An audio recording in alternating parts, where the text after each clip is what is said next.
మరి వైవాహిక జీవితంలో కూడా చూసుకుంటే కొంత అనుకూలంగా లేదు. కొన్ని కష్టాలు, ఇబ్బందులు, లేనిపోయిన సమస్యలు, నేనే గొప్ప అంటూ, భార్య గొప్ప అంటూ, భర్త గొప్ప అంటూ, వీళ్ళిద్దరికీ లేనిపోయిన సమస్యలు కూడా ఈ నెలలో కొన్ని ఎదురయ్యే మార్గాలు కొన్ని కనబడుతున్నాయి.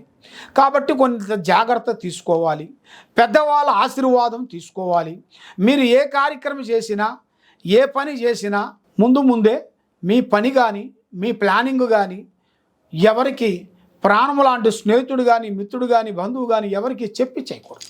చెప్పి చేసిన దాని వలన లేనిపోయిన సమస్యల్లో పడిపోతారు. అది కాబట్టి మరి ఇప్పుడు ఈ నెలలో 15వ తారీఖు నుంచి పౌర్ణమి టైంలో వీళ్ళకి మంచిగా కొన్ని పనులలో, కొన్ని కార్యక్రమాలలో ఎదురయ్యే మార్గాలు ఉన్నాయి.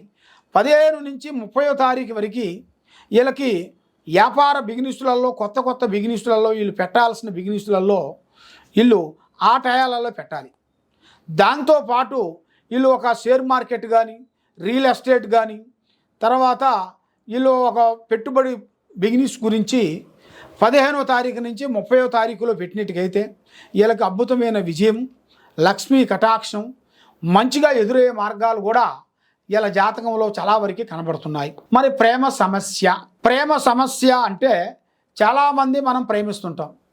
ఆడవాళ్ళు మగవాళ్ళకి ఆడవాళ్ళు ప్రేమించుకొని 4 సార్లు సినిమాకి వెళ్ళి, 4 సార్లు పార్కింగ్ వెళ్ళి వచ్చినంత మాత్రంలో ప్రేమ కాదు. ప్రేమ అంటే ఎదుటి మనసుని అర్థం చేసుకునేదే ప్రేమ. వాళ్ళిద్దరు మనసులు ఒక కలయిక అనుకున్న వాళ్ళు ఒకటే అనుకోనుకున్నప్పుడు వాళ్ళ మనస్తత్వం ఏమిటి అనేది ఒక అండర్స్టాండింగ్ అనేది మనకు కావాలి.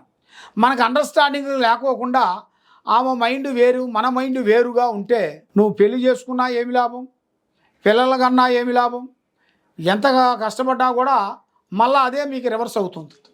ఆ విధంగా కాకోకుండా కొన్ని జాగ్రత్తలు మీరు తీసుకునేటికైతే మీకు జయప్రదం అనేది కలుగుతుంది. కాబట్టి అన్నిటికీ దైవ బలం చాలా గొప్పది. కాబట్టి అమ్మవారి వెలుగులో పూజలో చూసుకుంటే మెయిన్గా భగవంతుణ్ణి మీరు పూజించాలి.